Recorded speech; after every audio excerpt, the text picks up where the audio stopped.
Hi, everyone. Welcome back to another episode of the podcast. Today, I have on Casey Eames, and she is here to share a story about herself as well. Hi, thank you for having me. So, the story I want to share happened to me a year and a half ago. It was January 2024. And I was just sitting at my desk working, and I had this like creeping, strange headache kind of creep on. And I had a beanie on. And so I thought, like, oh, maybe the beanie's too tight. I took it off. And it became hard to focus at work because of this weird headache. So, I ultimately, after a few hours, tried to sleep it off, went to urgent care to try to figure out what was going on, and they treated it for a migraine. I don't get migraines, but they gave me some medication for that. I came home, wasn't really helping, but I just tried to sleep it off. I called around to some friends, and they're like, "Yeah, migraines can be pretty bad sometimes." So I was like, "Okay, that's what this is then." Eventually, when I opened my eyes and looked at the ceiling was spinning, like spinning wildly. I got up to go to the bathroom and couldn't really walk. So I was crawling to keep my balance. And I ended up throwing up for like 7 hours straight. Like every half an hour, I would throw up and then I'd pass out on the bathroom floor. I was just curled up there, miserable, still thinking this is just a horrific migraine. After long enough, I was getting pretty scared. So I went to the ER and I'm in Bozeman, Montana. So they didn't have neurological specialists on call. And so the general doctor was like, we'll do some scans. We don't see anything. So we'll release you as long as you can do a walking, if you can just prove that you can walk. And I still couldn't. I couldn't stand up and I had double vision, like totally stacked double vision, eyes wide open, things are spinning, and things are just like I'm seeing double of everything. After waiting in ER for hours, I just so clearly remember her looking over my face, coming over saying, "We just called around, we spoke to some specialists. You have an abnormal cluster of blood vessels in your brainstem, and we need to get you to Salt Lake City immediately." And my first thought was, I have a brain tumor, I have cancer, a brain cancer, like I'm dying. Like that was my first thought. And so over the next few hours, they arranged to get me onto an air ambulance and on a gurney brought me out there. I was on this personal plane with three EMTs and the pilot, and they flew me over to Salt Lake City where they had neurologists to help care for me in this moment. So ultimately, what happened is this abnormal cluster in my brainstem. I didn't know that I had it and it bled. And so it was impacting some of the cranial nerves having to do with like my vision and sensation. And I felt like wobbly and unstable on my left side. My vision was totally spinning and stacked. I actually lost my voice a little bit. It was affecting my vocal cords. I had a hard time breathing. So it was basically stroke-like symptoms, and I'm 35 years old. Like, I'm really healthy, I take care of myself, so it was really, really rocked my world, and for about 4 weeks, it took, time to recover for my vision to, recalibrate and go back to normal. I got like a stationary bike and just pedaled in the backyard so that I could get, exercise, even though I wasn't stable to walk or drive or bike on my own. And after about 4 weeks, the symptoms resolved. Was super happy about that I went back to normal because not everybody with this disorder does. But after that, I suffered some very extreme emotional trauma related to it. And that's still something I'm coming to terms with. I've done some therapy, like eye movement, desensitization, reprogramming, EMDR, to try to help me cope with the fact that I still have this little cluster in my brain and it could bleed at any time. And they can't do surgery on it because it's in a very fragile place in the brainstem, and surgery is very risky. So that's something I've been working on over the past year and a half, is really coming to terms emotionally with this diagnosis, and I'm getting there. Mhm.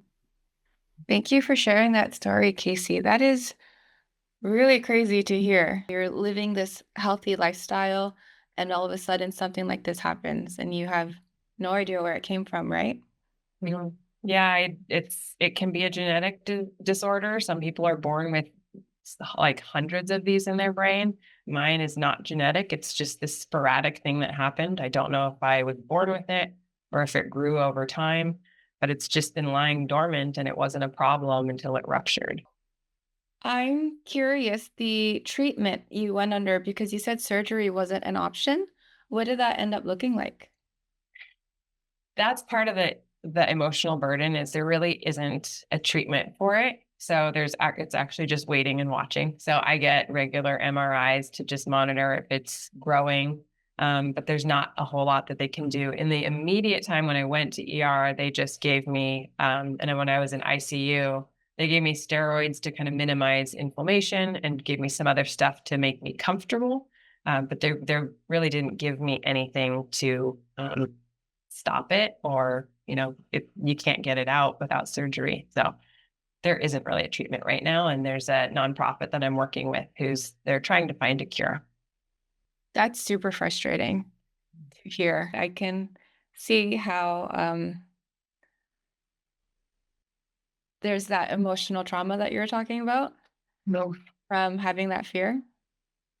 Yeah, it's hard to explain, but I was I am a very adventurous, bold, courageous. Like I love traveling the world. I go to very like obscure places, and after that diagnosis, my whole world, I just shrank. I felt small. My world felt small. Like, well, it felt like my future was a dead end.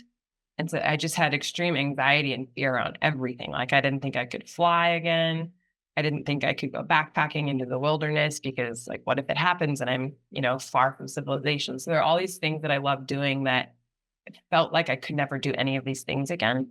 Mhm. Uh, but with time, and I have worked myself back up to being able to fly domestically on shorter flights. I haven't worked myself back up yet to fly over water. But those are just little things that I'm overcoming with time. It helps. Have there been any adventures that you are excited to go on in the near-ish future? I have done a few small excursions. So I would do one small backpacking trip and that felt comfortable, but I've always loved international travel, going to very like places that are off the beaten path where you might not even be very close to medical care. So that part is a little bit scary for me. I don't have any specific trips lined up, but a dream bucket list for me is going somewhere in Africa and doing like a safari. That's something that I've always wanted to do. And the travel for that is very intensive. And then you're out, in the wilderness. So it'll take some working up to, but I think I can probably get there in the next year or two. Awesome. So what are you focusing on nowadays? So what was most important for me was getting back to my sports and my athletic like activities. I play beach volleyball regularly. I love cycling, road biking. I play soccer, and then I just got into pickleball. And uh, I dove in super hard, realizing at one point I felt like my life was over. And in that moment when I was in the first ambulance taking me to the plane, I remember thinking about my life like, well, if this is the end of my life, am I happy with where, what I did? And I actually had a lot of peace in that moment of like, yeah, I did everything that I wanted to do. So that was a really nice acknowledgement and a moment that I had that not a whole lot of people will ever have an experience like that, to really feel like you're facing death and then get another chance. Um, and so for me, I'm embracing life just as hard as I was before, but with more meaning now. So I spend a lot of time outdoors doing activities like that. That is an incredible perspective to have gained. I mean, the journey, I'm sure was crazy to get up to this point too. Yeah. Yeah. One of the things that was most expanding for me too is I used to be very reserved and introverted. And I was selective about the relationship that I had. I had very good, close friends, but it was kind of a smaller network. And when I was in the hospital, I remember feeling like this craving for human connection. Like I was talking to the nurses more, I was joking with them. There was something about risking losing your connection to earth, wanting to like stay connected to human beings. And so since then, my life has blossomed a lot in that way because I've now extended my relationships. I've become much more extroverted, um, much more of a social butterfly, I think. So there, it's hard to say, like, I'm glad it happened. I really don't want this thing in my brain, but the changes that have come from it, I'm absolutely grateful for. Mhm. So if you were to, I guess, package that perspective or that learning into advice to have to give to someone else, maybe that was as introverted as you were before, what would that look like or sound like? Yeah, I think I had a mindset that kind of a fixed mindset about my personality, that this is who I am. And I almost had a like I was confident that I'm an introvert and this is who I am and this is like how I'm defined. And you take personality tests that tell you that this is who you are. But everything about you is subject to change and environments can change it, experiences can change it, and you can change it too. And so for me, I realized that I've I have control over who I want to be and who I was before, this identity that I was tied to. I feel like it was holding me back. And it was this personal experience that allowed me to open my mind to that. Like, I don't need to be that if I don't want to be. I can be whoever I want to be. And it took me this particular experience to really see the type of person I could become. And it Mhm. just felt like it's opened so many more doors. So I don't think you should be so tied to this identity of who you are. Like, do you want to explore other areas of your personality and who you can be? Um, there's a lot of good that can come from that.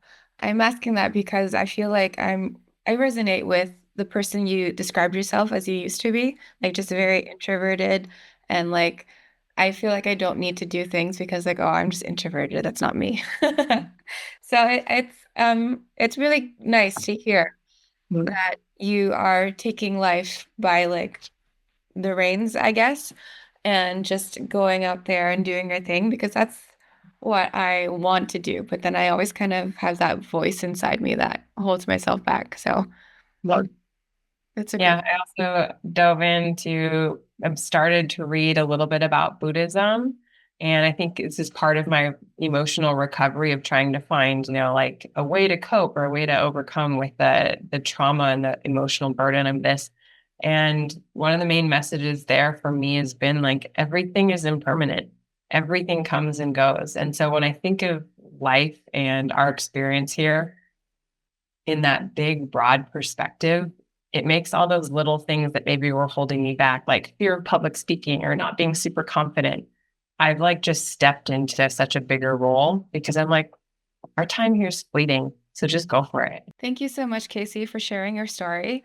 Is there anything else that you want to add to our audience? No, I think that's it. I really appreciate being able to share this. It's talking about it is a part of the recovery for me. So very much enjoyed being able to tell my story. And where can people find you if they wanted to find you online and talk to you Yeah, more? I'm mostly on LinkedIn and Instagram are the 2 platforms that I'm on. I'll also link that in the show notes as well. Wonderful, thank you. Hi, everyone. Thank you so much for making it to the end of the episode. If you live in Windsor-Essex County area in Ontario, Canada, then you should know that I host an open mic live storytelling event the last Saturday of every month at Aloe Lounge on Erie Street in Little Italy from 5 to 7 p.m. If you don't know what open mic storytelling is, well, I encourage anyone to come up and share their story. We have different themes every month. The event celebrates connection, our humanness, our emotions, our rawness. It gives us space to really express ourselves and to have people listen because I feel like we don't really get too much of this anymore.